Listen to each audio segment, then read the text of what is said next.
Sahabat syiar yang dirahmati Allah Subhanahu wa Ta'ala, persoalan Sang Hyang Nur Cahya Nirwana itu memang akhir-akhir ini marak sekali ya. Kalau kita buka channel-channel YouTube itu banyak sekali yang membahas tentang sosok-sosok Sang Hyang Nur Cahya Nirwana, sehingga mungkin banyak sekali sahabat-sahabat syiar yang nggak tahu menjadi penasaran sebenarnya siapa sih Sang Hyang Nur Cahya Nirwana itu sendiri.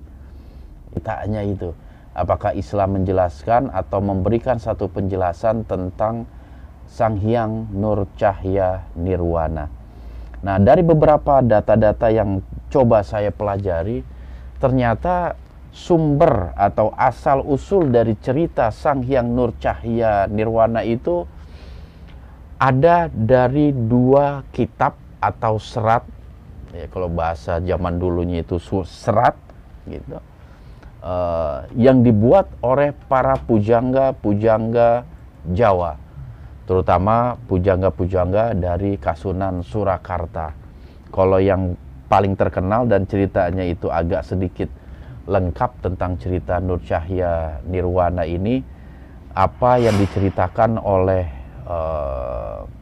seorang pujangga keraton yang bernama Ronggowarsito, yang dia tulis dalam salah satu seratnya atau kitabnya yang bernama Parama Yoga. Ya. Jadi serat Parama Yoga adalah salah satu karya sastra Jawa Baru yang digubah oleh pujangga keraton Kasunan Surakarta yang bernama Sri Raden Mas Ngabehi Ronggowarsito, dalam bentuk prosa, atau orang Jawa bilang gancaran ya, atau kita kenal dalam bentuk prosa. Nah, mungkin sahabat syiar juga belum begitu memahami apa yang dimaksud dengan prosa. Yang disebut dengan prosa itu adalah tulisan bebas tanpa ada aturan penulisan ya, tulisan atau karangan-karangan bebas tanpa terikat satu aturan-aturan penulisan. Nah, sebagai contoh itu, kalau misalnya sahabat cerita itu membaca sebuah cerpen atau sebuah novel, nah itulah yang disebut prosa. Ada juga legenda-legenda, penulisan tentang sebuah legenda, sebuah hikayat, sebuah dongeng, itu pun masuknya dalam kategori prosa. Jadi dia tidak memiliki aturan atau keterikatan dalam segi penulisan. Iya. Di dalam kitab Parama Yoga sendiri, Ronggowarsito itu mengatakan bahwasanya kitab yang beliau karang, yang beliau tulis itu disadur atau merujuk dari beberapa kitab. Ya, jadi bukan murni hasil pemikiran daripada Ronggowarsito, tetapi disadur dari beberapa kitab yang mungkin dia pelajari atau dia baca. Di antaranya itu ada kitab Jitapsara yang konon dikarang oleh salah seorang begawan Palasara yang berasal dari tanah Hastinapura. Hastinapura itu kalau sekarang India lah, itu salah satu kota di India. Yang mana kitab Jatapsara ini juga dinukil dari isi serat Pustaka Darya yang induknya itu ada di negeri atau di tanah Hindustan, India. Dan kisah ini juga kemudian dipertemukan atau mungkin di bahasa kita dikolaborasi dengan isi kitab Miladuniren yang berasal dari Najran atau Turki, serta adanya pemikiran-pemikiran kitab Salasilatul Guyub yang berasal dari Sri Lanka. Juga ada juga isinya itu menyangkut kitab Musarror dan kitab Juz Al-Gubet yang berasal dari Romawi. Jadi begitulah Ronggowarsito memberikan satu penjelasan informasi di dalam pembukaan seratnya atau di dalam kitabnya itu. Nah, mungkin yang jadi pertanyaan kita ini, siapa sih sosok Ronggowarsito itu sendiri? Iya, siapa sih Ronggowarsito? Atau kalau orang-orang keraton itu memberi gelar dengan Raden Mas Ngabehi Ronggowarsito, yang oleh Presiden Soekarno sendiri dijuluki sebagai pujangga rakyat. Ya, jadi Soekarno itu pernah meresmikan patung daripada Ronggowarsito, dan dalam salah satu pidato sambutannya menyebutkan bahwasanya Ronggowarsito itu merupakan salah satu pujangga rakyat. Dan menurut serat babat caritos lalampahipun, Suwargi Raden Ngabehi Ronggowarsito itu dilahirkan pada tahun 1802 dengan nama lahir dia, nama aslinya itu Raden Bagus Burhan. Ya, jadi Ronggowarsito itu memiliki nama asli Raden Bagus Burhan. Sedangkan Ronggowarsito sendiri sebenarnya hakikatnya adalah gelar yang diberikan di saat beliau menjadi pujangga Keraton Surakarta. Ya. Raden Bagus Burhan ini mempunyai ayah yang bernama Raden Sartono Goroputra. Ya. Anak dari Raden Ngabehi Yosodipuro pertama. Ya. Dan Ronggowarsito ini memang sejak kecil itu sudah akrab dengan sastra-sastra Jawa karena dia memang dididik langsung oleh sang kakek. Iya, yang kakek tadi, Yosodipuro II, yang mana kakeknya ini merupakan pujangga keraton atau kasunan di Surakarta. Gitu. Jadi memang apa ya, Raden Bagus Burhan ini memiliki darah pujangga yang cukup kental gitu. Apalagi dia juga merupakan cucu buyut dari Yosodipuro yang pertama, yang merupakan juga pujangga dari Keraton Surakarta.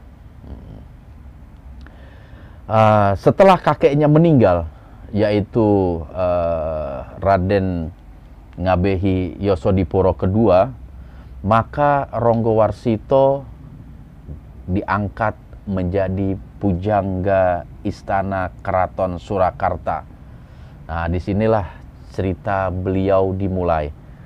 Ya, dan kita ketahui bahwasanya pujangga-pujangga istana itu memang sangat berperan ya dalam memainkan satu kebangkitan kerohanian di dalam salah satu keraton, dalam salah satu istana, gitu. Terutama istana Kasunan Surakarta itu memang selalu memiliki para pujangga ya, yang memainkan peran penting lah dalam membangkitkan kerohanian dan juga pembaruan kepustakaan Jawa.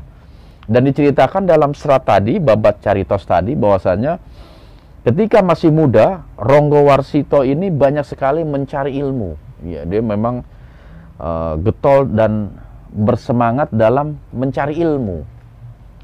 Sehingga dalam satu sejarah itu diceritakan bahkan Ronggowarsito pernah menjadi salah satu santri di pondok pesantren Tegal Sari Ponorogo.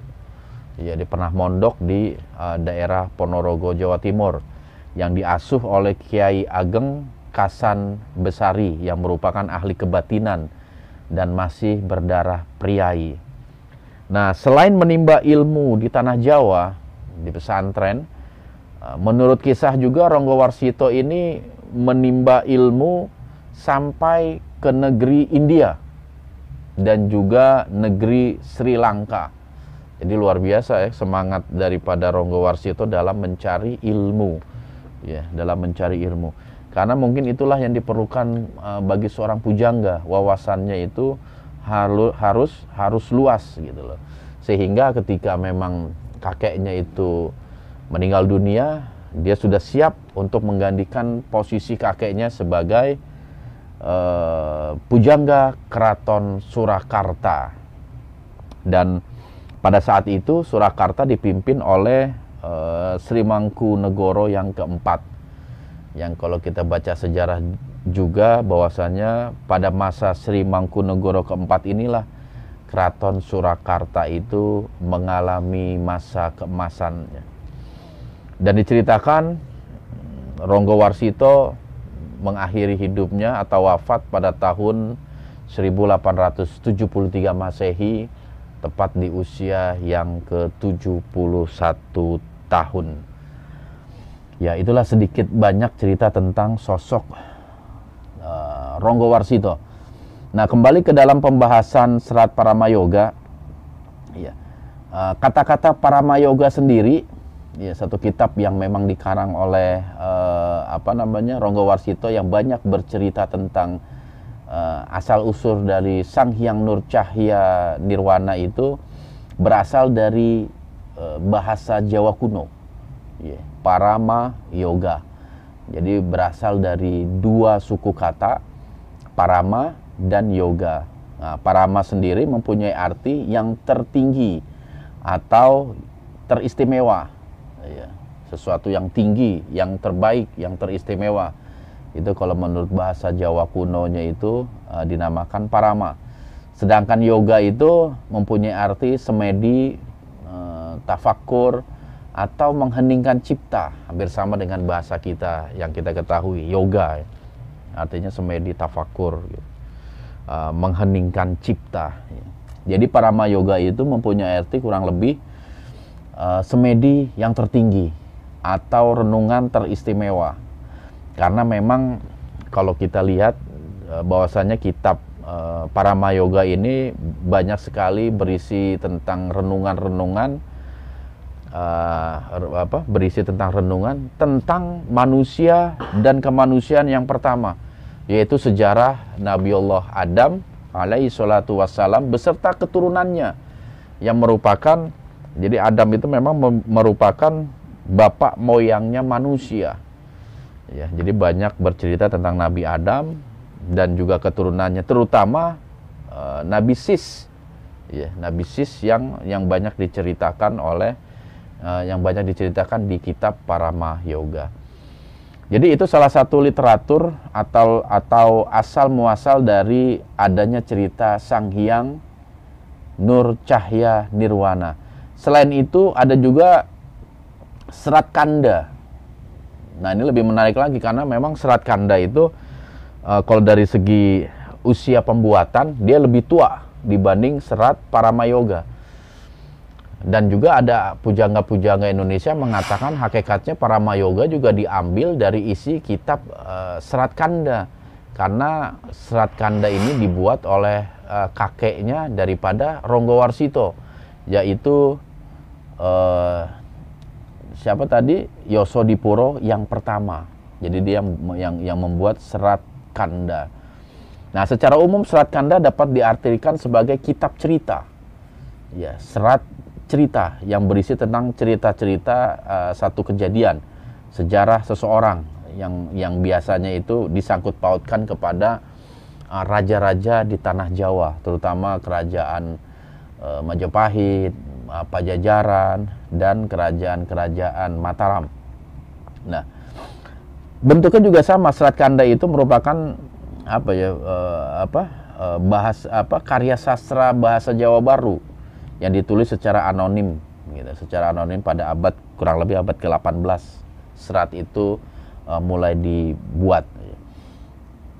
Dan berdasarkan isinya, serat ini juga bersumber dari kitab babat tradisi pesisir yang mengulas tentang kejadian-kejadian di masa abad ke-16 dan juga abad ke-17. Itu masa-masa Majapahit, masa-masa Pajajaran, dan lain sebagainya. Dan juga kitab ini pun bercerita tentang asal-usul manusia, asal-usul Nabi Adam, yang berakhir keturunan Nabi Adam menempati Pulau Jawa. Pada akhirnya itu cerita tentang keturunan Adam berakhir di tanah Jawa ini. Gitu.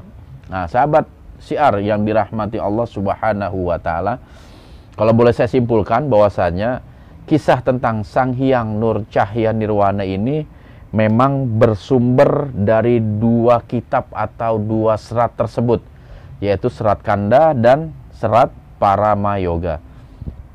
Nah, selanjutnya saya akan sedikit menceritakan tentang sejarah asal-usul dari Sang Hyang Nur Cahya Nirwana sesuai dengan apa yang tercantum di dalam Serat Parama Yoga. Mungkin yang kita ambil itu Parama Yoga. Karena apa? Kitab ini, serat inilah yang saya punya, yang saya baca gitu loh.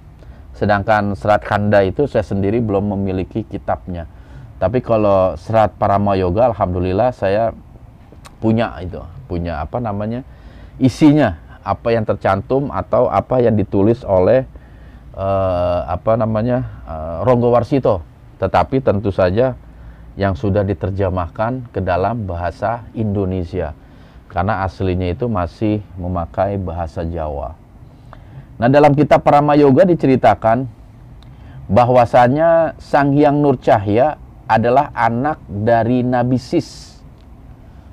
Ya, di dalam kitab Parama Yoga itu diceritakan bahwasanya Sang Hyang Nur Cahya adalah anak dari Nabi Sis. Yang kalau di dalam kitab Jitapsara tadi yang dikarang oleh Bengawan Palasara disebut dengan Sang Hyang Sita. Jadi ada kemiripan nama antara Nabi Sis dengan Sang Hyang Sita yang disusun oleh Bengawan Palasara, itu yang dari negeri India. Nama asli Sang Hyang Nur Cahya adalah Anwar, yang mempunyai saudara kembar bernama Anwas. Jadi Nabi Sis itu mempunyai 2 orang anak kembar. Yang satu Anwas, yang satu Anwar. Nah, Anwar sendiri merupakan hasil dari perpaduan antara manusia dan jin. Iya. Anwar itu. Jadi perpaduan dia. Jadi Anwar itu merupakan perpaduan antara manusia, yaitu Nabi Sis, dan juga jin yang merupakan anak daripada iblis atau Azazil. Kalau bahasa Parama Yoga itu Izazil, dia nyebutnya itu Izazil, yang bernama Dlajah. Ya, Dlajah. Sedangkan Anwas yang merupakan saudara kembarnya itu dari ibu yang kalau menurut kitab itu adalah seorang bidadari surga yang bernama Dewi Mulat. Nah, kenapa bisa sampai terjadi berbeda itu? Dikisahkan ketika Nabi Sis dinikahkan oleh Allah atau dinikahkan oleh Allah menurut cerita di situ dengan Mulat. Mulat ini sempat diculik oleh iblis, disembunyikan, dan iblis yang mempunyai anak Dlajah itu bisa berubah wujud menjadi Mulat tadi. Ya, Nabi Sis itu menganggap bahwa ini dia berhadapan dengan istrinya yang bernama Mulat, bukan Dlajah gitu loh. Ya, padahal hakikatnya itu adalah Dlajah yang merupakan anak daripada iblis tadi. Nah, karena iblis sengaja ingin memiliki satu keturunan yang berasal dari keturunan Adam. Dan Adam itu kalau menurut cerita serat tadi itu sangat dekat dengan Nabi Sis. Karena Nabi Sis itu dikenal sebagai hamba Allah yang soleh, yang dekat kepada Allah. Dan iblis memiliki satu rencana tersendiri untuk menjadikan keturunan dari Sis itu termasuk dari keturunan iblis juga. Sehingga ketika Nabi Sis dijodohkan dengan Mulat, Mulat ini diculik dan Dlajah sebagai putrinya iblis disamarkan wajahnya seolah-olah seperti Mulat gitu. Sehingga 2 wanita ini sama-sama hamil dan sama-sama melahirkan. Tetapi memang ada satu keanehan ketika Anwar itu lahir. Nah, ketika Anwar lahir, bentuknya adalah cahaya. Wah, ini luar biasa. Ini mungkin sumber pertama kata-kata cahaya itu karena memang terlahir dalam bentuk cahaya yang kemudian iblis membantu untuk menyempurnakan wujud Anwar tadi sehingga menjadi manusia seutuhnya atau bayi yang memiliki sinar gitu. Nah, jika dilihat dari skema nasab ya, kalau kita lihat dari skema nasab antara Anwar dengan Anwas ya, Anwar ini merupakan salah satu keturunan dari iblis, boleh dikata sebagai salah satu cucu ya, cucunya iblis, karena iblis punya anak Dlajah, Dlajah punya anak Anwar gitu. Di situ jelas sekali bahwasanya di dalam kitab itu dijelaskan sekali bahwasanya dari Anwar inilah lahir para dewa Batari, para dewi dan lain sebagainya. Batara-batara itu lahir dari keturunan Anwar. Sedangkan Anwas dalam kitab Parama Yoga itu melahirkan keturunan para nabi dan rasul. Iya. Jadi ini udah jelas sekali ya nasabnya ya, bahwasanya Anwar ini yang melahirkan para dewa. Kalau kita mengenal adanya nama Sang Hyang Wenang, Sang Hyang Ismaya, atau Sang Hyang Ismoyo, atau mungkin lebih familiar kalau kita nyebut dengan Semar, ya, Sang Hyang Ismaya, ada Batara Guru, ada juga Batara Guru atau Sang Hyang Manikmaya, kita kenal dengan nama itu. Ada Sang Hyang Tunggal, ada Aji Saka, ada Dewi Gangga, Dewi Sri, dan lain semuanya. Itu merupakan keturunan dari Anwar, yang mana Anwar merupakan cucunya iblis dari jalur ibu atau Dlajah gitu. Maka semuanya hampir mirip dengan lakon-lakon pewayangan. Kalau kita lihat nama-nama itu hampir mirip dengan cerita-cerita di pewayangan. Sedangkan Anwas sendiri, keturunan Anwas itu melahirkan keturunan para nabi. Nabi Idris dimulai, ada Nabi Nuh, Nabi Ibrahim, Nabi Sulaiman. Nah, Nabi Sulaiman ini yang banyak diceritakan di kitab para Mayoga. Cuman kalau saya lihat memang sejarah tentang nabi-nabi Sulaiman, nabi-nabi yang lain juga banyak sekali penyimpangan ya, atau berbeda sekali dengan pemahaman kisah para nabi yang kita pelajari berdasarkan ajaran Islam gitu. Nah, sahabat syiar yang dirahmati Allah Subhanahu wa taala. Jadi begini, kalau kita mau sedikit kritis ya, tentang nasab Sang Hyang Nur Cahya itu berdasarkan apa yang diceritakan di Serat Para Mayoga, maka jelas sekali bahwasanya cerita tersebut bersifat sinkretisme itu. Dan ini juga banyak diceritakan oleh pujangga-pujangga Indonesia ya. Jadi unsur sinkretisme itu luar biasa sekali. Di mana yang dimaksud dengan sinkretisme itu adalah satu proses perpaduan yang sangat beragam dari berbagai macam pemahaman, kepercayaan, dan agama. Ya. Jadi kalau kita lihat dan kita telusuri tentang kisah Sang Hyang Nur Cahya ini, kita akan mendapati adanya pencampur adukan antara beberapa keyakinan, kepercayaan. Iya. Ada beberapa unsur-unsur agama di dalamnya. Singkat kata, adanya percampuran unsur-unsur Islam, adanya percampuran unsur-unsur Hindu, Buddha, dan juga unsur-unsur Jawa, kepercayaan-kepercayaan Jawa. Nah, tentu bagi mereka yang memahami Islam secara kafah, keberadaan cerita Sang Hyang Nur Cahya tentu diyakini sebagai mitos belaka, karena memang tidak ada landasan Islam, landasan hukum Islam yang dapat dipertanggungjawabkan gitu.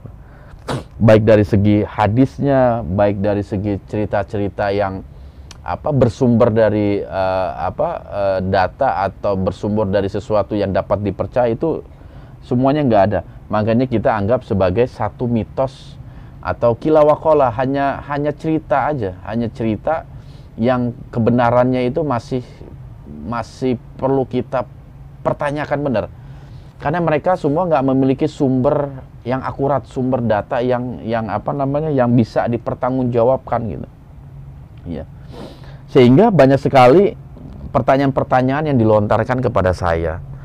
Dan kalau saya lihat banyak sekali juga channel-channel YouTube yang menjelaskan tentang keberadaan Sang Hyang Nur Cahya ini sedikit agak ngawur gitu loh. Mereka ingin memasukkan unsur-unsur Islam yang dipaksakan di dalamnya. Seperti pernah ada yang bertanya kepada saya itu, apa betul Sang Hyang Nur Cahya itu adalah Imam Mahdi yang nanti akan memberikan cahaya di muka bumi ini, yang sengaja Allah utus di muka bumi ini sebagai Imam Mahdi? Ada yang seperti itu ya. Ada yang menganggap bahwasanya Imam Mahdi itu yang nanti akan Allah utus adalah Sang Hyang Nur Cahya. Nah, ini udah sesatnya udah terlalu jauh ini. Iya.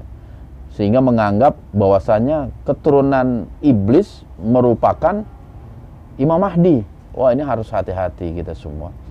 Padahal Rasulullah Shallallahu Alaihi Wasallam itu pernah bersabda dalam salah satu hadisnya, andaikan dunia tinggal sehari, sungguh Allah akan panjangkan hari tersebut, sehingga diutus padanya seorang laki-laki yang berasal dari keluargaku, namanya sama dengan namaku, dan ayahnya bernama Abdullah, sama dengan nama ayahku.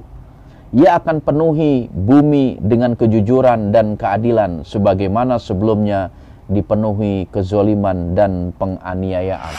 Hadis riwayat Sunan Abu Dawud, hadis nomor 1435. Jadi kalau berdasarkan perspektif Islam, berdasarkan ajaran Islam, itu jelas bahwasanya Imam Mahdi itu dari keturunan Nabi. Iya, dari keturunan Rasulullah Shallallahu Alaihi Wasallam. Tapi anehnya ada orang yang kayaknya sih di Islam, kalau saya lihat Islam yang menganggap bahwasanya Sang Hyang Nur Cahya ini merupakan Imam Mahdi yang nanti Allah akan utus ke muka bumi. Ini luar biasa. Padahal kalau kita buka sumber asal usul cerita tentang Sang Hyang Nur Cahya ini, dia berasal dari keturunan iblis yang sengaja menyerupakan istri Nabi Sis dengan anaknya yang bernama Dlajah. Ya. Jadi hakikatnya Nur Cahya itu memang perpaduan antara cucunya Nabi Adam dan cucunya iblis. Masya Allah. Makanya kita sebagai umat Islam dalam meyakini, dalam mempelajari satu kisah, kita harus sedikit kritis. Jangan sampai apa yang dikisahkan karena kita memiliki keterbatasan ilmu itu sehingga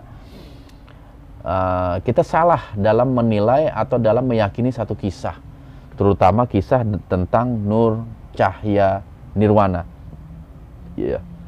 Karena apa? Di serat Paramayoga itu jelas bahwasanya Anwar itulah yang menjadi sosok Raja Jin di tanah Jawa ini. Kalau nggak salah dia nikah dengan salah satu Raja Jin yang bernama Nur Hadi kalau nggak salah. Punya anak namanya Nurini. Nikahlah Anwar tadi, Nur Cahya Nirwana dengan Nurini itu. Sehingga Nur Hadi yang merupakan Raja Jin di tanah Jawa ini diserahkan kepada mantunya yang bernama Nur Cahya Nirwana. Ya, jadi sahabat syiar yang dirahmati Allah Subhanahu wa taala, Islam menganggap atau ketika saya mendapati kisah ini sangat bertolak belakang dengan ajaran Islam. Karena apa? Islam telah memiliki satu aturan tersendiri bagaimana kita mengambil satu cerita. Islam itu sangat ketat ketika kita mengambil satu kisah. Minimal itu ada periwayatan. Kita ketahui bahwasanya sejarah para nabi itu sangat luar biasa, banyak sekali. Bahkan Al-Quran itu sepertiganya bercerita tentang sejarah.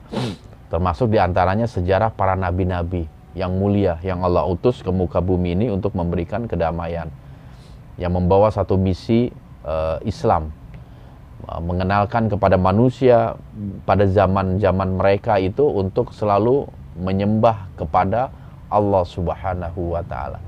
Tetapi dalam perjalanannya Anwar ini nggak ada sekali perintah atau anjuran-anjuran untuk menyembah kepada Allah.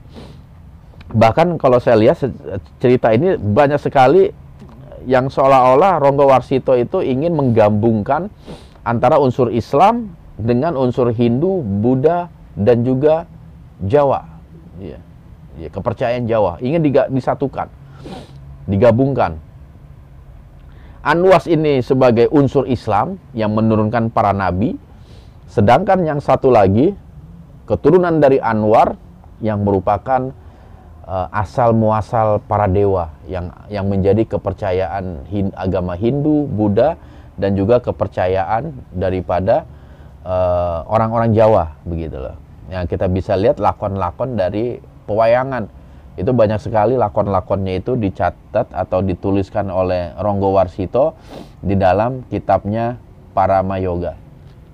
Lantas bagaimana kita sebagai umat Islam dalam mensikapi cerita-cerita tersebut? Sahabat syiar yang dirahmati Allah Subhanahu wa Ta'ala, kita sebagai umat Islam, sebagai hamba Allah, selayaknya lah menjadikan Allah dan Rasulnya sebagai sandaran kita, sandaran hidup. Apa-apa yang ditinggalkan oleh Rasulullah Shallallahu Alaihi Wasallam yang hakikatnya merupakan wasiat, harus kita pegang teguh. Termasuk dalam kita menceritakan satu kisah. Jangan sampai kisah itu bertentangan atau menyesatkan hati kita, pikiran kita dari menyembah kepada Allah Subhanahu wa Ta'ala.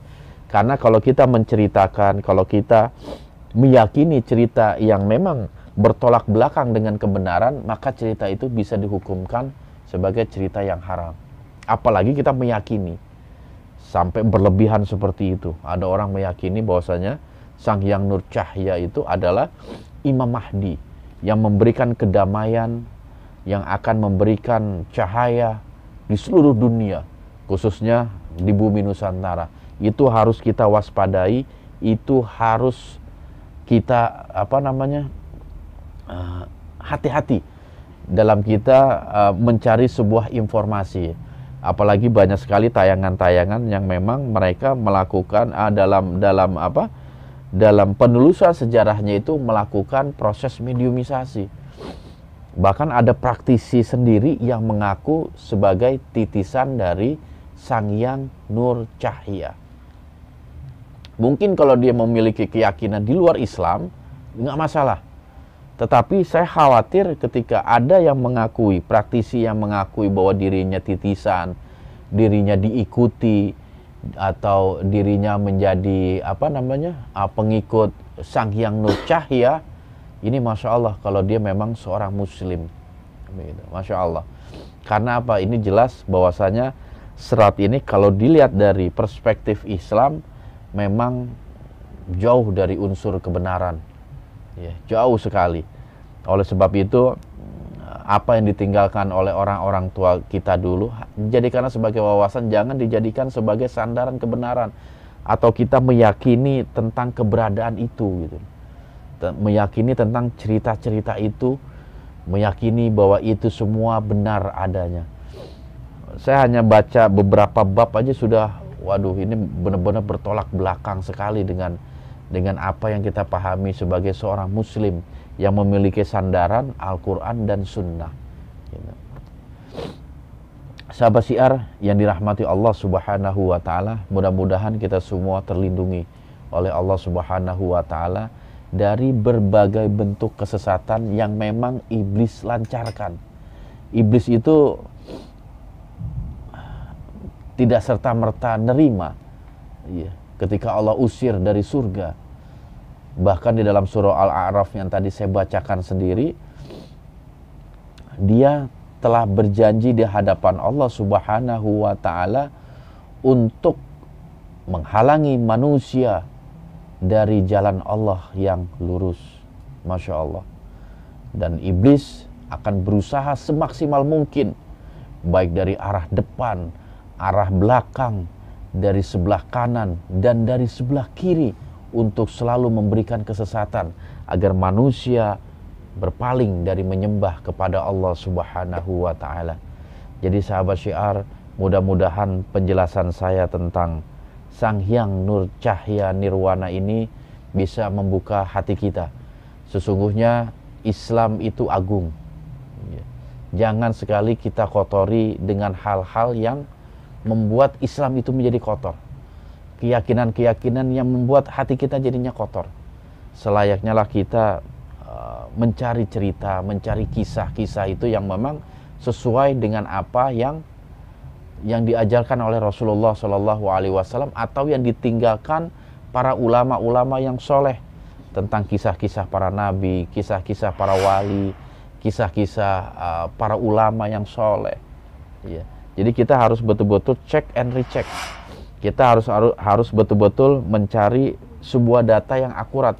Jangan sampai kisah yang kita yakini sifatnya atau yang sifatnya hanya kila waqala, karena ucapan orang ya, yang tidak memiliki sumber ya. Oleh sebab itu mudah-mudahan penjelasan saya yang singkat ini sedikit banyaknya bisa memberikan satu pencerahan siapa sebenarnya Sang Hyang Nur Cahya Nirwana, yang hakikatnya ini semua adalah satu kisah yang jangan kita pegang teguh tentang kebenaran kisah itu, apalagi sampai kita bawa ke dalam alam nyata, alam realita gitu. Ini banyak sekali jin mungkin yang mengaku sebagai Sang Hyang Nur Cahya, itu banyak sekali. Karena kalau kita meyakini itu sebagai satu kekuatan yang luar biasa, maka jin akan berlomba-lomba untuk mengaku sebagai itu. Dan akhirnya kita akan mengikuti, kita akan tersesat. Kita akan, pikiran kita itu udah nggak bisa lurus lagi gitu. Terpaku dengan cerita itu, meyakini cerita itu, yang pada akhirnya akan menyebabkan kita jauh dari kebenaran ya. Sahabat syiar yang dirahmati Allah Subhanahu wa taala, mungkin itu saja yang dapat saya sampaikan. Silakan jikalau para sahabat ada yang bertanya untuk menulis di kolom komentar. Insya Allah ini merupakan satu percikan awal dari saya. Ketika ada pertanyaan-pertanyaan yang memang perlu saya jawab, insya Allah saya akan jawab dalam tayangan offline saya. Mudah-mudahan yang sedikit ini memberikan satu wawasan kepada kita bagaimana kita sebagai seorang muslim dalam mensikapi sebuah cerita. Wabillahi taufiq wal hidayah wal afu minkum. Wassalamualaikum warahmatullahi wabarakatuh.